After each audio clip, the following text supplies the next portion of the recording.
Welcome back to the vlog. Ooh, it's a great day. It's a great day. Thanks so much for being here. Ooh, where do I start? Where do I begin? The ring light's working again. I have no idea for how long it'll work this time. So yeah, fingers crossed that we have light for, you know, this whole video, but you know, we'll see. For those of you who don't know who I am, thanks so much for checking out the channel. My name's Brandyn Steele. This is a daily vlog channel. If you're here recently, we've got a lot of growth over the past few days, so thank you. I really appreciate you coming out, checking out the channel, hitting the subscribe button as always. It's right down here if you haven't hit it quite yet. And yeah, we do photography, adventure stuff. We jump off cliffs. We take cool pictures, we go on hikes, we fly drones, we do all sorts of fun, interesting things, and yeah, it's a cool, fun channel. It's my daily life, and some vlogs, we stand in my kitchen and yell at cameras about more cameras, because that's what today's vlog is all about. For those of you who didn't see yesterday's video, it's right here. If you want to check that out, you can. It'll also come up at the end of the video, so you don't have to click away if you're enjoying this one. But what we did is we went out and we took some steel wool and did some long exposure photography, spinning steel wool in the air and making lots of flames and sparks and all that stuff.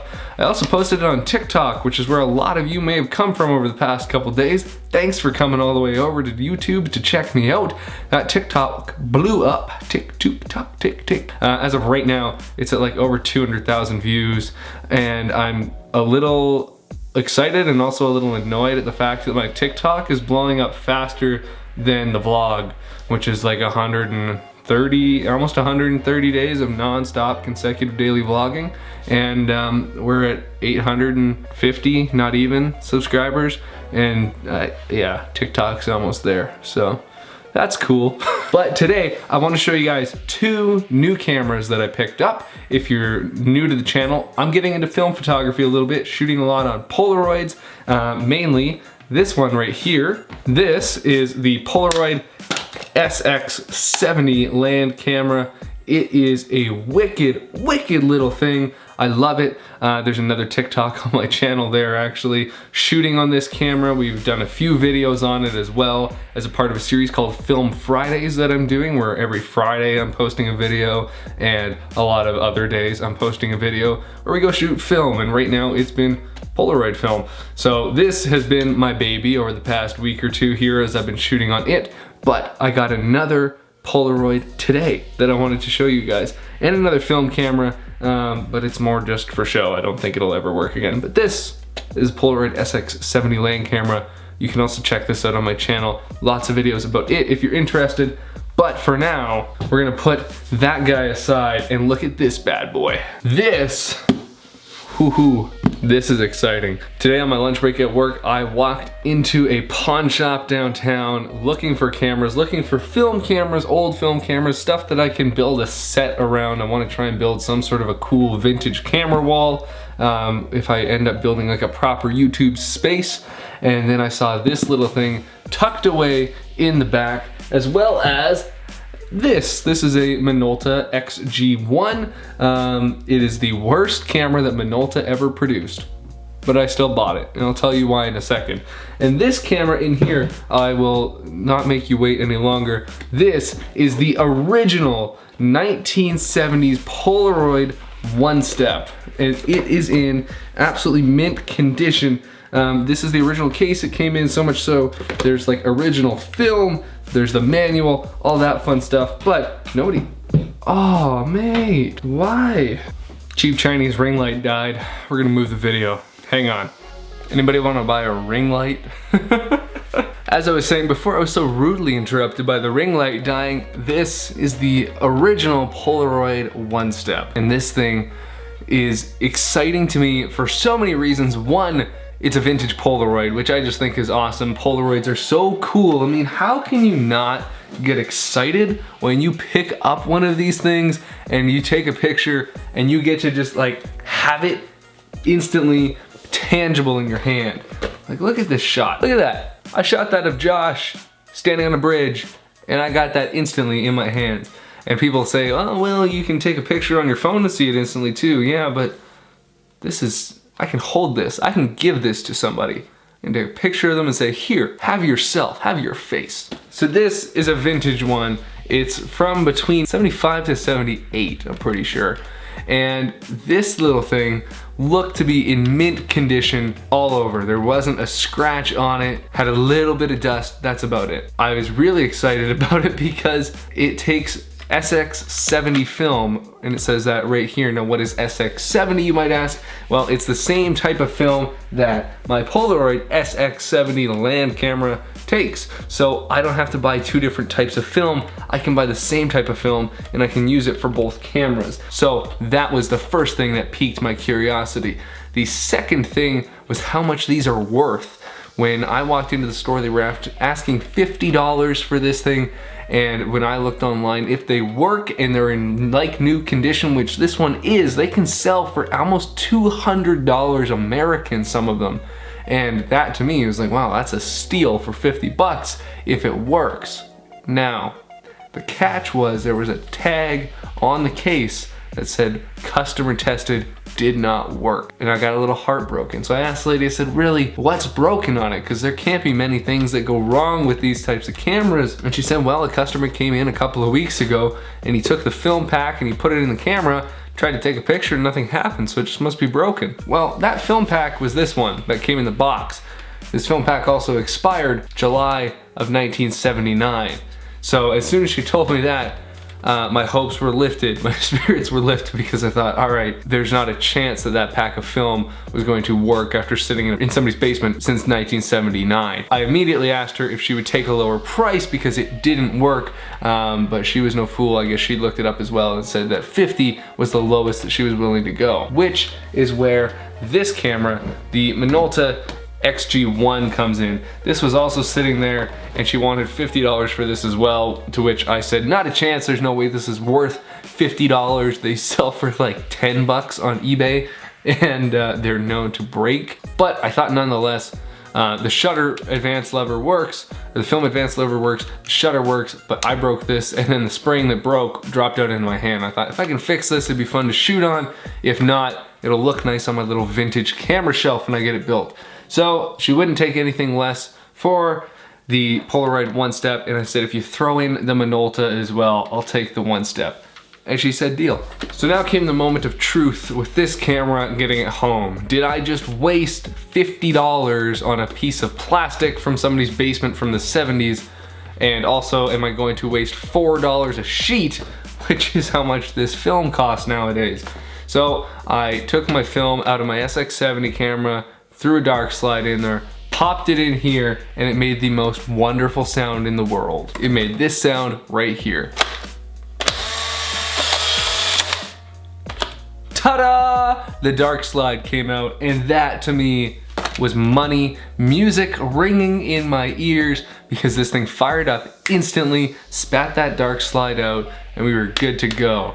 And I immediately wanted to test it out. Now, these cameras are notorious for needing so much light, which is why it has this little mount on the top where you can see a flash, which conveniently enough, because this is an SX-70 series camera, it uses the same flash as my collapsible SX-70 land camera. So when I buy a flash from Mint, who makes flashes for them nowadays, it'll be interchangeable between that camera and this camera. So I only have to buy one type of flash and one type of film, and it just keeps getting better. So I got ahead of myself. The film was in there. I thought, I have to take a picture with it. So I set Kate up under some nice bright lights in her parents' house, went, framed her all up, took the picture, and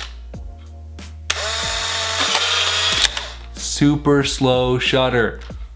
Now, that's not to say the camera's broken, it's just that dark inside. So the picture ended up turning out underexposed and blurry, and also the light was really weird in her parents' house. It was very orange, and this is what that image looked like. This is the first picture that came out of that camera. You can see super underexposed up here, almost pitch black. Kate's there, but very blurry. And then we get these weird vertical lines, which freaked me out when I first saw them. And then I opened up the camera, and on the inside of all of Polaroid's cameras, there's gonna be a couple of rollers, and that's what's gonna spread the developer evenly over top of the image. these guys right here. Now, these had dust all over them, developer caked onto them, and that is what's caused these lines, as it was just bumpy and gross. So I took a wet, damp cloth, washed them off a little bit, got them nice and smoothed down again, threw another picture through there, lines were disappeared, which was nice. Second picture that came out of this camera was this one right here. This one is of Devin, and as we can tell, again, the inside, just no light whatsoever. Definitely need a flash when you're shooting indoors.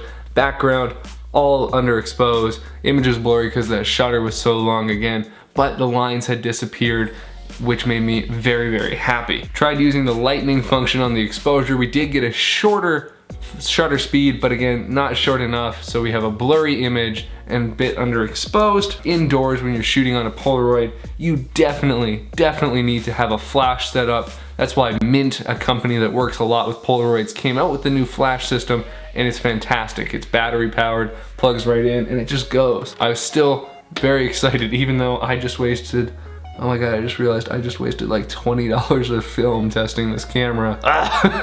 So this has now cost me $70. We are verging on losing money. Nonetheless, for $50, I have a pretty much mint condition vintage Polaroid OneStep, and it works perfectly. And I'm so excited to take it outside in the daylight and put some shots through this thing and just see how they turn out. I'm gonna imagine they're probably gonna turn out a little bit similar to the SX-70 land camera that I have. So cool, nonetheless. I mean, just look at this thing. It is gorgeous, so cool. There are a few differences between this one and the other one, and I'm gonna run through them very quickly because they're like minute. If you take a look at them, it's obvious that this one looks a lot more expensive than this one, because it is.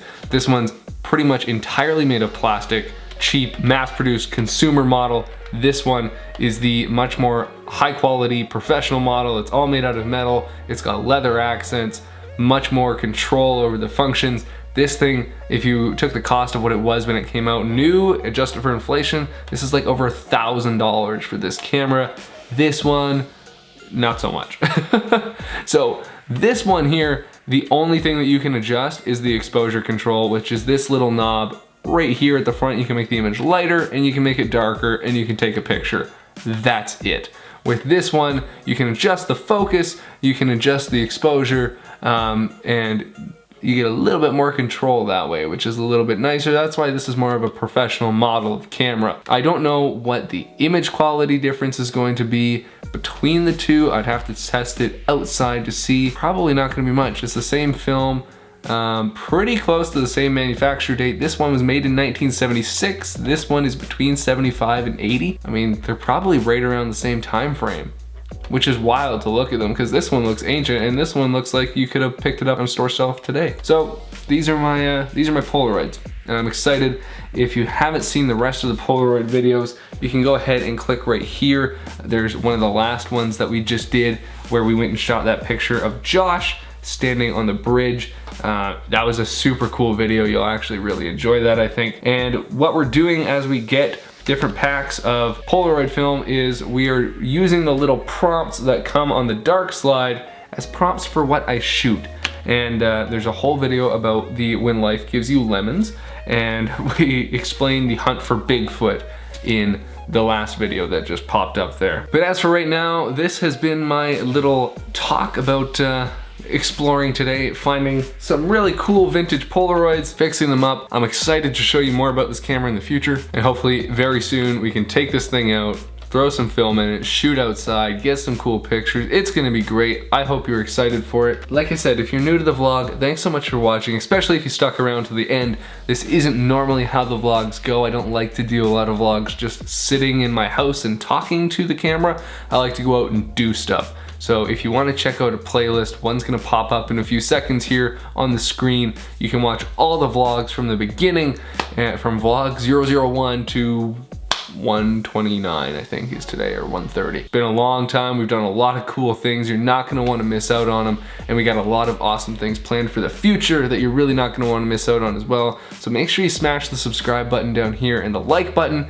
Comment down below. Tell me if you're here from TikTok. I would love to know that. If you're here from Instagram, tell me that. I'd love to know that as well. If you just found me on YouTube, let me know that too. And the other reason that you should subscribe, really quickly, we're giving away a DJI Mavic Mini drone when we hit 10,000 subscribers. It's open international and there is no end to when this can happen. Just whenever I hit 10,000 subscribers, I'm giving away a DJI Mavic Mini. There's a video all about it. There's a giveaway video. It's right here. You can click on that giveaway video. It's gonna tell you everything you need to know about this, but please remember, it is now open worldwide, and it is now extended to whenever we hit 10,000 subscribers, because originally it was capped at North America and December 31st, but that's not the case. But you have to be subscribed, you have to be commenting and sharing the videos, and the more times you comment, the more videos you share, the more times you're entered to win. So keep commenting, keep sharing the videos, keep smashing the like button. Thanks so much for watching, I really appreciate it. We'll see you guys tomorrow in the next vlog, where hopefully we're shooting some pictures on Polaroids. Thanks for watching, bye-bye.